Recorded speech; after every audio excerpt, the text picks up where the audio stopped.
Hello les matheux! Dans cette vidéo, je nous propose de revoir ensemble les droites remarquables d'un triangle. Alors, prête à devenir des experts? C'est parti!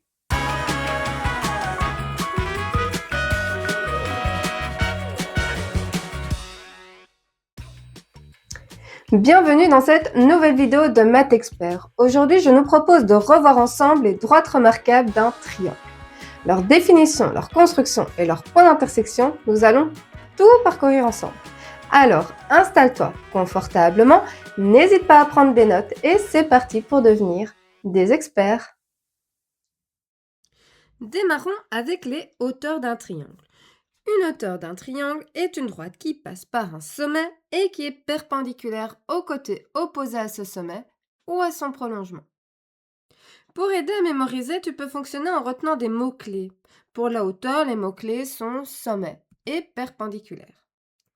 Voici par exemple le triangle ABC.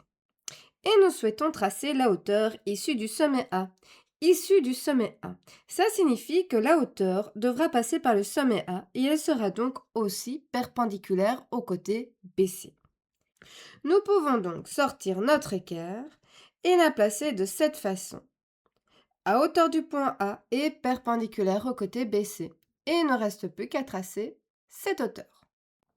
Remarquons que dans cette définition d'une hauteur, nous parlons aussi d'être perpendiculaire au prolongement du côté opposé. Mais pourquoi cette précision? Tout simplement parce que si le triangle est obtusangle, alors la hauteur sera complètement extérieure à ce triangle. Par exemple, nous avons le triangle DEF obtusangle en F et nous souhaitons tracer la hauteur issue du sommet D. Cette hauteur doit donc passer par le sommet D et être alors perpendiculaire au côté EF. Nous pouvons ressortir notre équerre et la positionner correctement. Nous pouvons facilement observer que pour que cette hauteur passe par le sommet D, nous ne sommes pas perpendiculaires au côté EF, mais à son prolongement. Et il n'y a plus qu'à tracer la hauteur. Dernière chose à évoquer, le point d'intersection des trois hauteurs d'un triangle.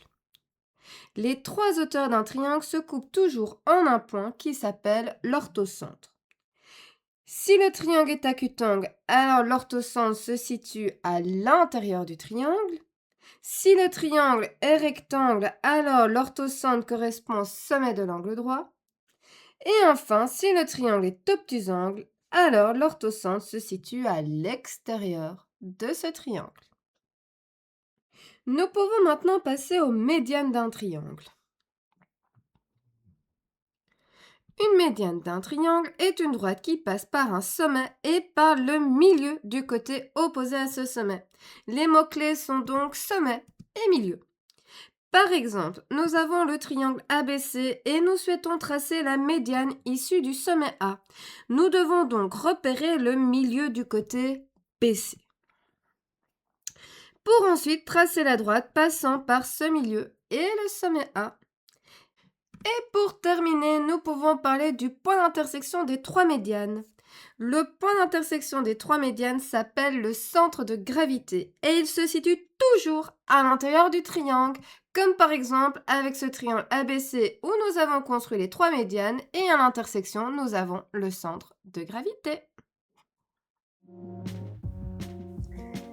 Nous avons souvent tendance à confondre les caractéristiques d'une hauteur avec celles d'une médiane. C'est pourquoi fonctionner par mots-clés peut vraiment t'aider à ne plus les confondre. Deux mots-clés pour chacune d'elles. Pour la hauteur, c'est sommet et perpendiculaire, tandis que la médiane, c'est sommet et milieu. La hauteur se veut perpendiculaire, tandis que la médiane, son kiff, c'est le milieu. Il nous reste encore à parler des médiatrices et des bissectrices d'un triangle. Poursuivons donc avec les médiatrices. Une médiatrice d'un triangle est une droite qui passe perpendiculairement par le milieu d'un côté de ce triangle. Les mots-clés à retenir sont donc perpendiculaire et milieu. Contrairement à une hauteur et une médiatrice ne passe pas forcément par un sommet du triangle. Une médiatrice existe grâce à un segment. Par exemple, prenons le triangle ABC Et prenons le côté BC où nous souhaitons construire la médiatrice du côté BC. Nous devons donc d'abord repérer le milieu de BC pour ensuite tracer la droite perpendiculaire à ce côté BC. Et comme nous pouvons l'observer, cette médiatrice ne passe pas du tout par le sommet A. Chaque triangle possède 3 médiatrices puisqu'il y a 3 côtés et elles se coupent toujours en un point qui est le centre du cercle circonscrit au triangle. Un cercle circonscrit à un triangle se trouve à l'extérieur de ce triangle et passe par les 3 sommets de ce triangle.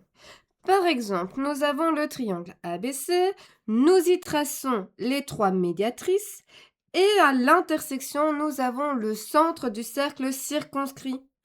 Il suffit simplement de tracer ensuite le cercle.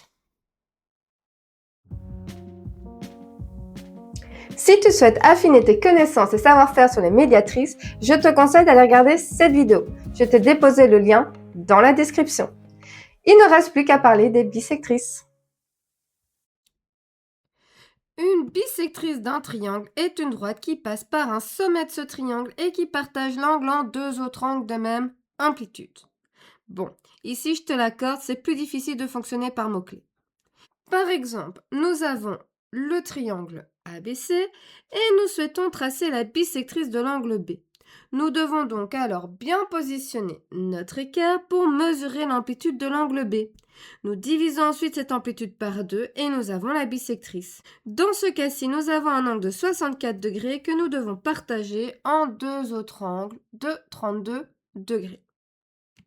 Chaque triangle se compose de 3 angles et possède donc 3 bisectrices qui se coupent toujours en un point et ce point d'intersection est le centre du cercle inscrit au triangle.